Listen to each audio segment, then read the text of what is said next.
el manto de Elías. Estamos muy familiarizados con esta escritura, pero vamos a desarrollarla de una manera quizás diferente a otras y que podamos entender lo que Dios quiere decirnos en este día.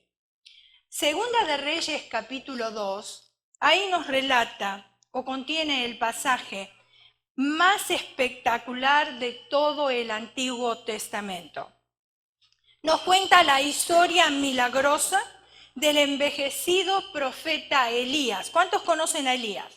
¿Cuántos conocen este pasaje también, verdad? Muy bien. Y también, ¿cómo se llamaba su siervo? Su siervo se llamaba Eliseo. ¿Sí se acuerda? Muy bien. Dios le había informado a Elías que su ministerio en la tierra se había terminado. ¡Wow! Imagínense que Dios nos informe a cada uno de nosotros que el ministerio aquí en la tierra se termina, ¿no? Bueno, Elías no se puso a llorar, ni tampoco se puso a patalear delante del Señor, ni tampoco le dijo, ¿por qué, Señor, si todavía yo quiero seguir viviendo más tiempo? No hizo nada de eso.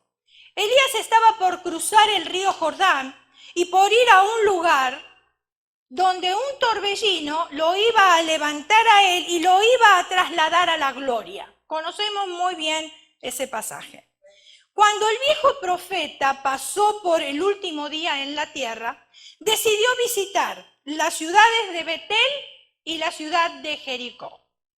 Pero no fue solo a estos dos lugares. Él decide visitar estos lugares, pero se lleva a un discípulo llamado Eliseo.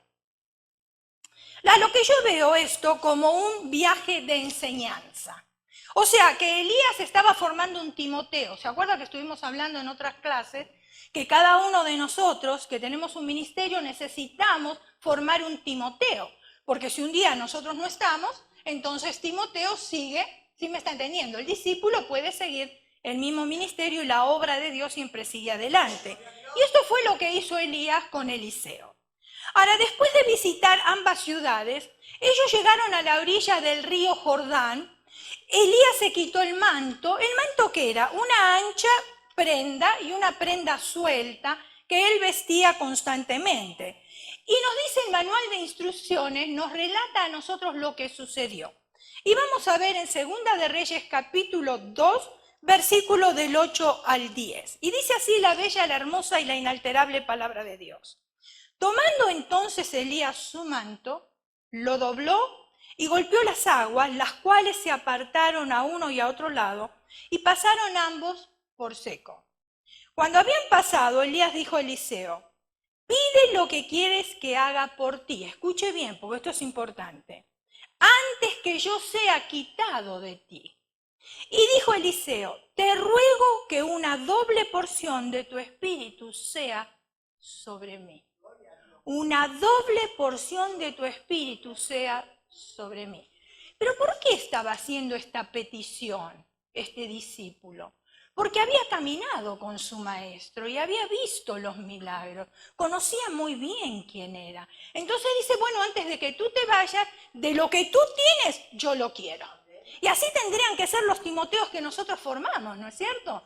Que nos vean a nosotros conducirnos y que ellos tengan el deseo de tener lo que Dios puso en nosotros, pero en ellos una doble porción.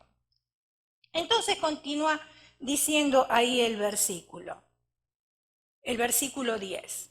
Él le dijo, cosa difícil has pedido. Si me vieras cuando me fuere quitado, había una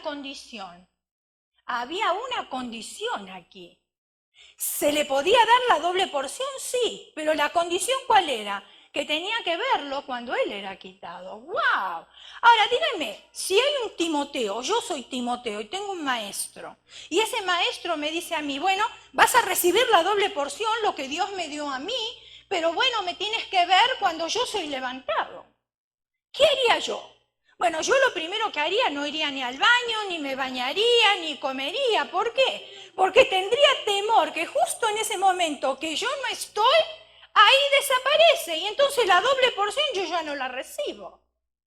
¿Es verdad? Entonces, ¿qué nos está enseñando a nosotros? Que cuando vemos algo en una persona que es para imitar, que es para aplicar a mi vida, yo no me tengo que separar de esa persona. Yo no estoy diciendo que usted no vaya al baño, cuidado, o que usted no coma, no estoy diciendo eso, pero estoy diciendo que tiene que permanecer bien al lado. ¿Para qué? Para ver cómo lo hace, para ver cómo Dios le usa, y de esa manera, entonces, que esa doble porción de lo que tenga viene a mi vida y yo lo pueda utilizar también. Entonces dice, cosa difícil me has pedido. Si me vieres cuando me fuere quitado de ti, te será hecho. Mas si no, no. Fue bien clara, la palabra fue bien clara. No le agregó nada. En otras palabras, Elías estaba diciendo, si tú me ves cuando el Señor me quita, tu deseo será cumplido. Pero si pierdes esta acción, tendrás que ir a tu casa decepcionado. Bien claro fue. Ahora, cuando caminaron juntos, de repente, un carro de fuego desde el cielo separó a los dos hombres. Segunda de Reyes capítulo 2, versículo del 11 al 14. Quiero comprobarlo con la palabra de Dios para aquellos que quizás no están tan familiarizados con esta cita y que usted vea que no es algo que yo estoy inventando, sino que la palabra de Dios lo dice. Dice, aconteció que yendo ellos y hablando, he aquí un carro de fuego con caballos de fuego. ¡Wow! Eso habrá sido un espectáculo, me imagino. Apartó a los dos. Nunca vi algo así yo, Entonces dice, apartó a los dos. Elías subió al cielo en un torbellino. Viéndolo, Eliseo clamaba, Padre mío, carro de Israel y su gente de a caballo. Y nunca más le vio. Me imagino que desapareció, pero en un abrir y cerrar de ojos. Y tomando sus vestidos, lo rompió en dos partes. Alzó luego el manto de Elías, que se le había caído, y volvió y se paró a la orilla del Jordán, y tomando el manto de Elías, que se le había caído, golpeó las aguas y dijo, ¿dónde está Jehová, el Dios de Elías? Y así que hubo golpeado del mismo modo las aguas, se apartaron a uno y a otro lado, y pasó Eliseo. ¡Wow! Había recibido la porción que tanto anhelaba. Así comenzó el notable ministerio del joven profeta Eliseo. Los eventos son increíbles, las cosas que estuvieron sucediendo. Y yo creo que a través de esto, Dios nos ha dado una lección con un claro significado. Dios quiere hacer cosas mayores, escuche bien, con cada nueva generación. Dios quiere hacer cosas mayores con cada nueva generación. Es maravilloso leer sobre cómo Dios abrió el Mar Rojo para Moisés y dividió las aguas del Jordán para Josué. Él quiere hacer milagros y proveer aún más de su Santo Espíritu a su pueblo, más allá de cualquier cosa que se haya visto en el pasado. Eso es lo que quiere Dios. Jesús nos prometió en Juan capítulo 14, versículo 12. De cierto os digo, el que cree en mí, las obras que yo hago, él las hará también y aún mayor. Preste atención, porque cuando el Señor repite dos veces de cierto, es porque algo muy importante viene detrás. Y yo veo que aquí dos veces Él lo repite y dice, de cierto os digo, que el que cree en mí, las obras que yo hago, Él las hará también y aún mayor. ¿Qué nos está queriendo decir Jesús con estas palabras? Que nosotros necesitamos ahora en esta época más de la unción, necesitamos más poder y necesitamos autoridad, mucho más que la generación pasada. Y vamos a ver por qué. Porque hay un motivo por el cual necesitamos nosotros unción. Dice el Señor que el Espíritu de Él nos investirá en todo lo que nosotros necesitemos. La pregunta es, ¿por qué llevó Eliseo o Elías a Eliseo a esta rápida gira? ¿Por qué fue que lo llevó? ¿Por qué quería el viejo profeta que su siervo le acompañara a Betel y a Jericó? Porque pronuncian ahí dos lugares y esos lugares tienen sentido, no están ahí en la Biblia porque sí, porque se le antojó escribirlo, sino porque hay un significado muy particular que vamos a conocer en esta mañana. Ustedes ven que yo puse ahí una flechita ahí la puse en Betel para que ustedes se ubiquen, Betel, y acá puse otra flecha en Jericó. Esos son los dos lugares. Había muchos más lugares para visitar. Sin embargo, ellos decidieron a estos dos lugares con un motivo. Los dos hombres llegaron primero a Betel. ¿Qué significa Betel? Porque ahí está. Ahora empezamos a desarrollar lo que Dios quiere que nosotros entendamos. ¿Qué significa Betel? Betel significa casa de Dios. Y ahí es donde quería llevarlo Elías a Eliseo. Betel tenía una gran herencia espiritual. Jacob mismo había ofrecido su sacrificio ahí. Pero con el correr de los años, algo había sucedido en aquella ciudad. ¿Qué sucedió? Jeroboam había levantado un becerro de oro. Después de haber sido una ciudad fructífera, ahora se había levantado un becerro de oro. ¿Y qué pasó con ese becerro de oro? Fíjense en ustedes. De pronto la gente se entregó a la idolatría. Rápido. No les tomó mucho tiempo. Una generación entera entregada al escepticismo y a la burla. Escepticismo y burla. Burla, usted conoce la definición. Capaz escepticismo no conoce la definición. Pero yo se lo voy a mostrar y le voy a decir qué significa eso. Escepticismo es una doctrina que afirma que la verdad no existe o que si existe el hombre es incapaz de conocerla. Fíjense en ustedes, mentira del diablo, mentira del diablo. ¿Cómo sabemos nosotros esto? ¿Por qué yo estoy hablando del escepticismo y de la burla? Quizás usted se pregunte, bueno, pero ¿de dónde sacó eso? Cuando Eliseo regresó a Betel, los jóvenes que estaban en esa ciudad salieron y corrieron para burlarse, mofarse ¿de quién? De Eliseo. Segunda de Reyes capítulo 2, versículo 23, nos dice, después subió allí a Betel y subiendo por el camino salieron unos muchachos de la ciudad y se burlaban de él diciendo, calvo sube, calvo sube. ¿Acaso era calvo Eliseo? ¿Sería calvo? ¿Qué creen ustedes? ¿Por qué le decía calvo? Lo primero que viene a nuestra mente, si es que lo leemos literal, pensamos que Eliseo era calvo. ¿Sí o no? Bueno, ¿cuántos dicen que Eliseo era calvo? A ver, levante la mano. ¿Nadie? ¿De este lado? ¿Tampoco? Entonces, ¿era o no era? ¿Por qué me dicen que sí? ¿Sí era calvo o no era calvo? ¿Sí era? ¿La mayoría dice que sí? Ay, ay, ay, pastor, más doctrina tenemos que enseñar. Hoy a esto lo llamaríamos bullying, ¿o no? Hay una palabra para eso, en aquel entonces no se conocía, pero ahora sí. La burla de ellos implicó un intento malicioso, especialmente en la cultura del tiempo, donde se instaba a los jóvenes a tener respeto a sus mayores. Hoy los jóvenes están sentados y los adultos parados.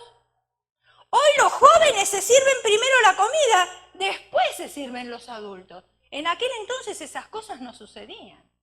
Había mucho respeto por las personas mayores, por los adultos. Ahora, cuando dice la declaración esta, calvo sube, que ahí es donde ustedes, me imagino, que están interesados en saber qué pasó, o por qué le decía calvo, si era calvo o no era calvo, y por qué le decía sube, ¿verdad? Porque es medio extraño eso, calvo sube, medio extraño. Lo que ellos querían decir, que Eliseo también se fuera igual que Elías, sube. Calvo, sube. Que los dejara en paz.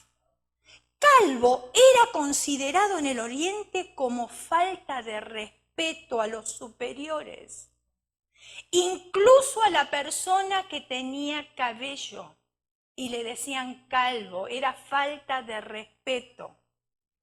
Los leprosos tenían que afeitarse la cabeza.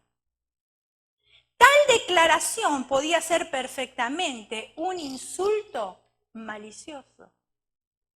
Maldecir al siervo de Dios era equivalente a maldecir a Dios.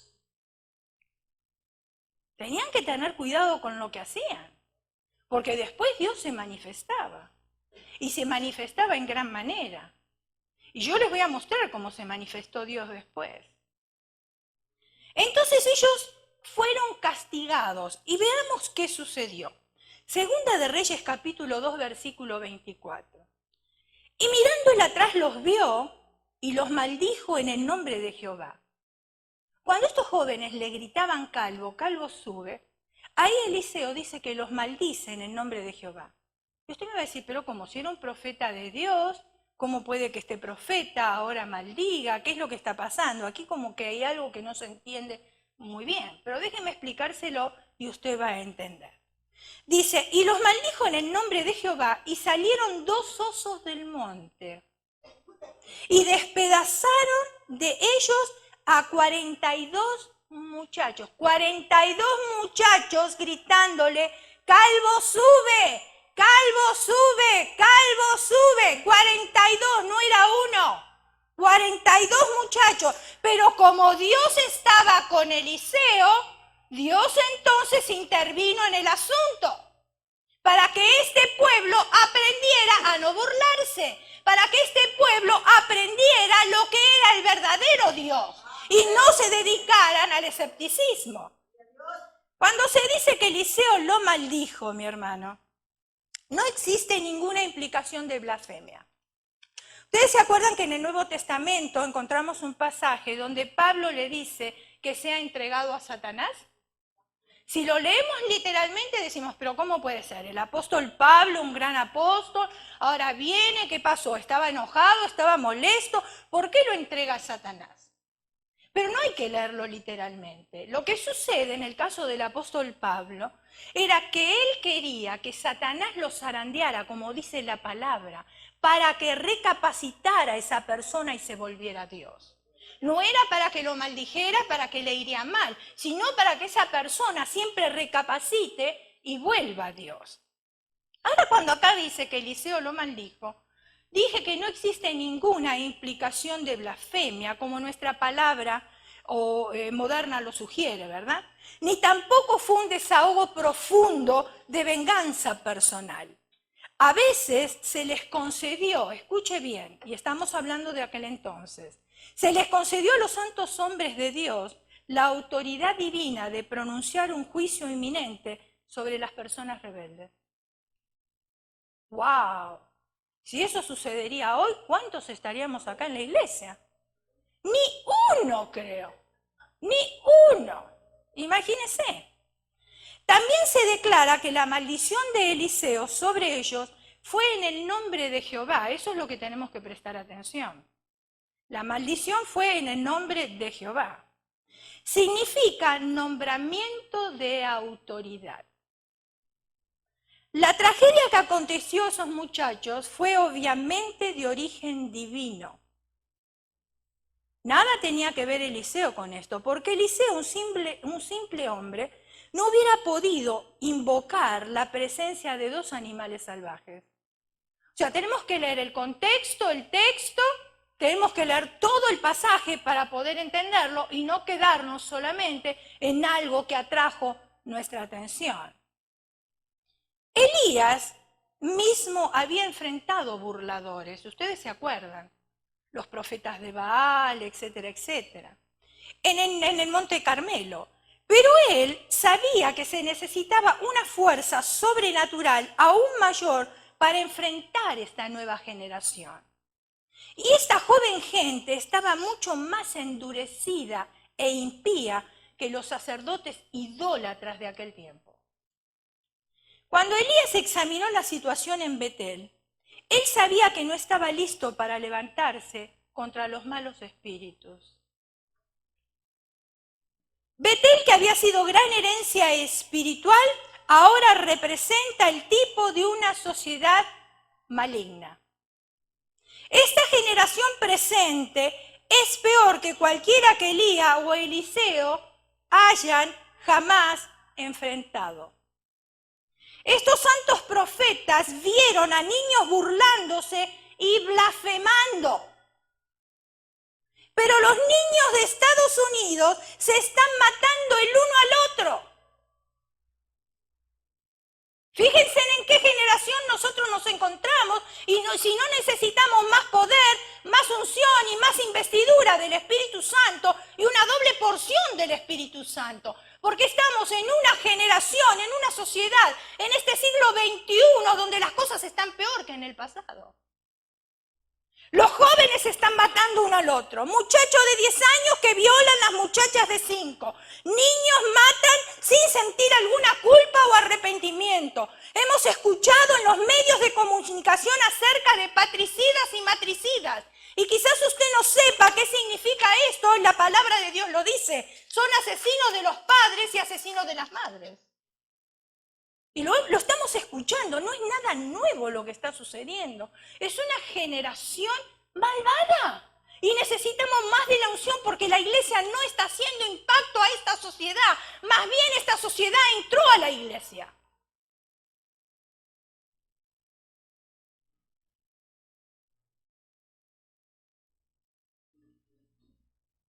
Yo doy gracias a Dios por cada joven que se mantiene firme en Cristo, porque no puedo generalizar tampoco, ¿verdad?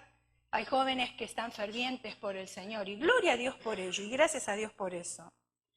Y que ellos puedan alcanzar esta generación perdida, pero se requerirá mucha unción para poder hacerlo. Yo no sé si a usted le ha tocado hablar con personas que no quieren escuchar. No quieren escuchar absolutamente nada de lo que sea Dios.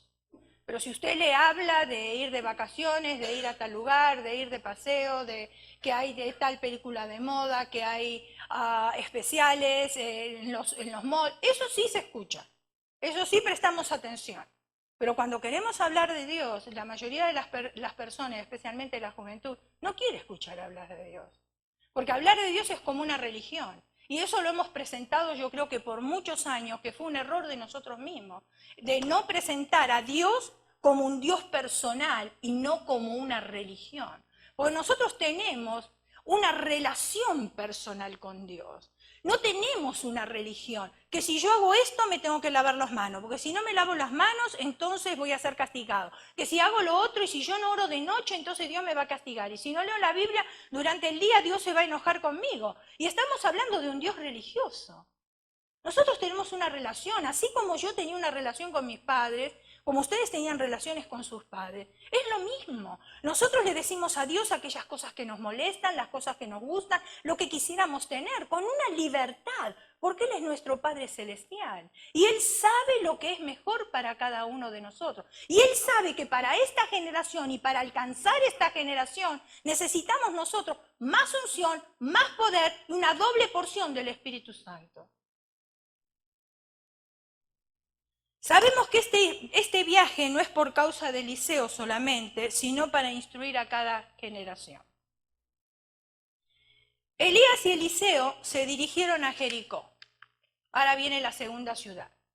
Primero fueron a Betel, casa de Dios, ahora van a Jericó. ¿Qué significa Jericó? Jericó significa un lugar llamado grato. Y si ustedes lo ven ahí, se ve muy grato todo, ¿verdad? Un lugar llamado grato. Sin embargo, esta ciudad ahora ya había cambiado su aspecto. Era una ciudad seca, completamente sin vida.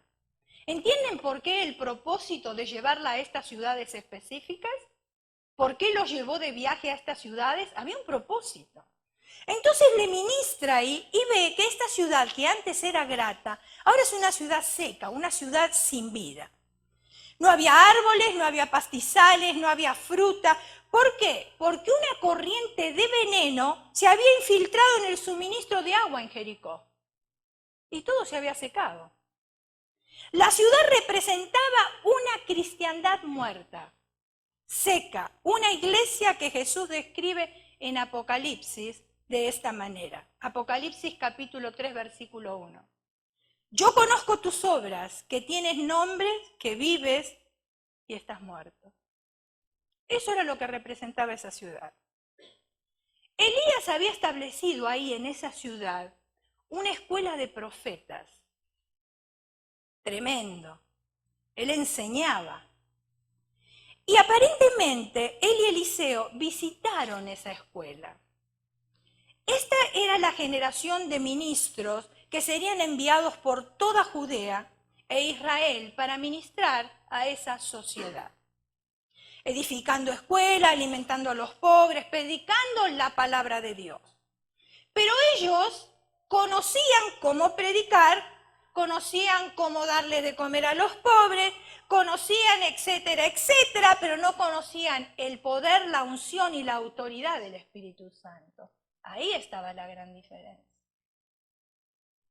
Al día siguiente, cuando Elías subió al cielo en un torbellino, estos mismos ministros le rogaron a Eliseo, diciendo, Segunda de Reyes capítulo 2, versículos 16 al 18. Y dijeron, he aquí, hay con tus siervos 50 varones fuertes, vayan ahora y busquen a tu señor. ¿Entendió eso? Preste atención. Eliseo ya había subido en un torbellino al cielo. Estos eran profetas, habían sido entrenados por Elías, ministraban la palabra de Dios, para eso habían sido llamados. Pero ahora, ¿qué sucede? No lo ven a Elías y ellos pensaron que ese carro de fuego posiblemente había echado el cuerpo de Elías y estaba en algún lugar y ellos querían encontrarlo.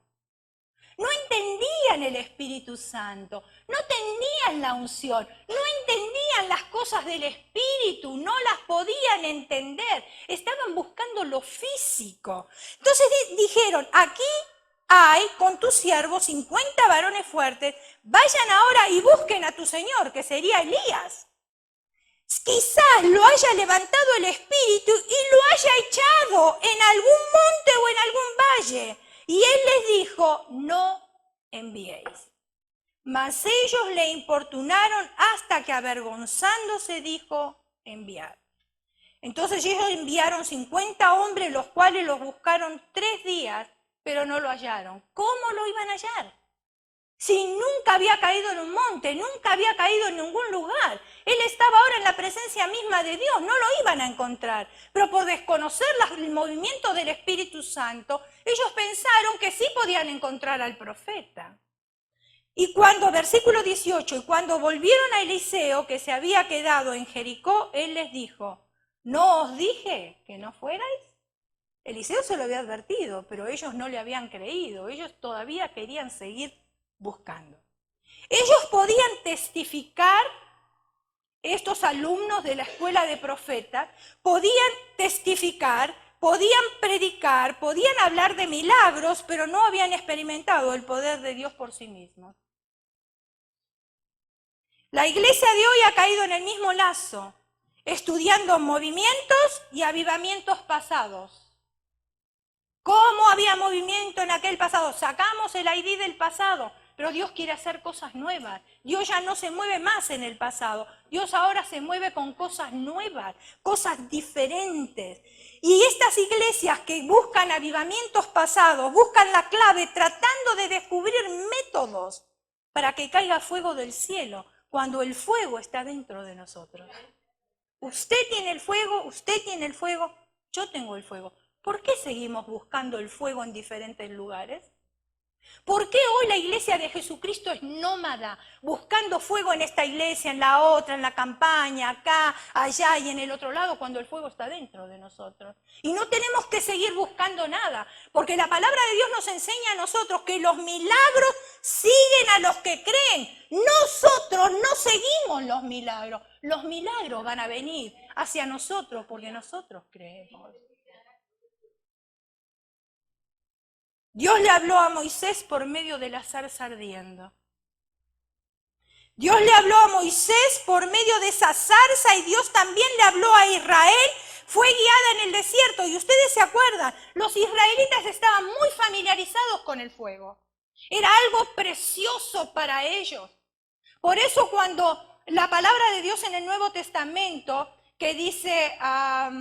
el versículo, a ver si me acuerdo este versículo. Ascua de fuego se amontonará sobre su cabeza.